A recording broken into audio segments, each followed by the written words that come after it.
All right, so here's our last video. We're going to apply a lot of what we've done so far. The question is, what is the frequency of the graph of y equals 5 sine of 1/2 x?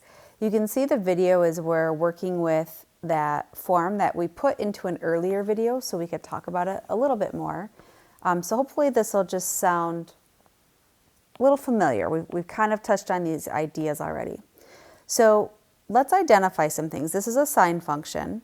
In the sine function, our a value is the number multiplied out front, so our a value is 5.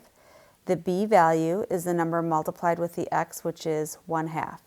That allows us to identify the amplitude in the period.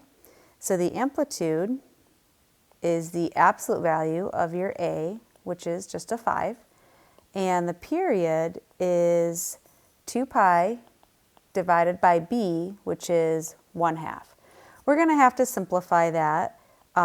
That's 2 pi. Instead of dividing by 1/2, multiply by the reciprocal of 2 over 1, and we get a period of 4 pi.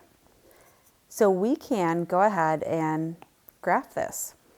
Our amplitude is 5, so we're going to go up 1, 2, 3, 4, 5, and down 5. 1, 2, 3, 4, 5 to a -5. We can sketch in those horizontal guides.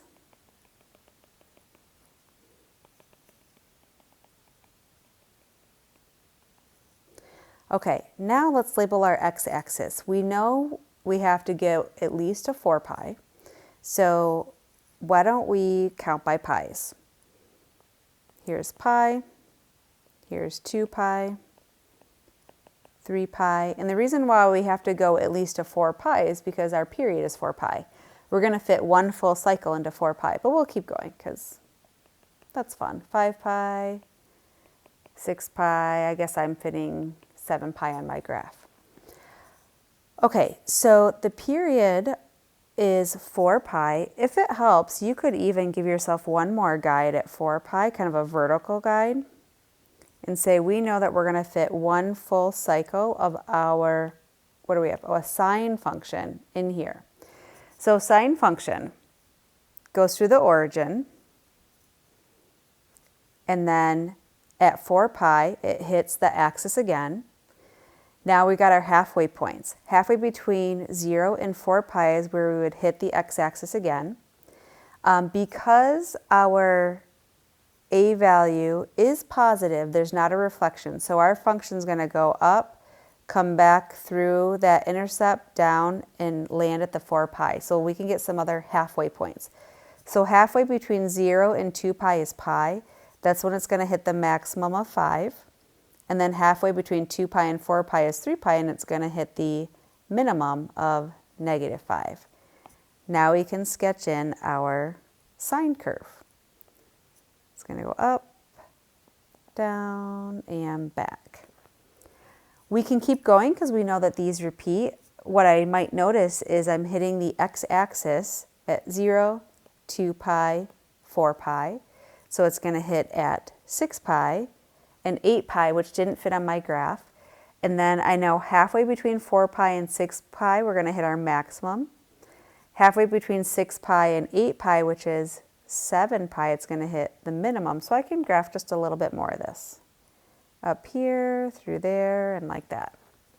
But we can see that we have one cycle up, down, and back from 0 to 4 pi.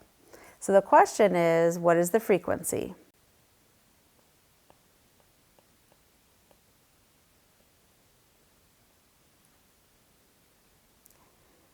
We said in the last frequency that it's the reciprocal of the period. Our period we found to be 4 pi, so the frequency is 1 over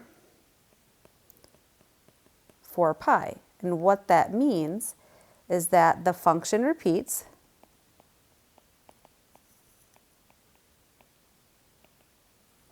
One time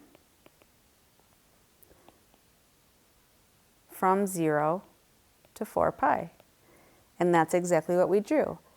Here's our function. It's only repeating one time from 0 to 4 pi, our frequency.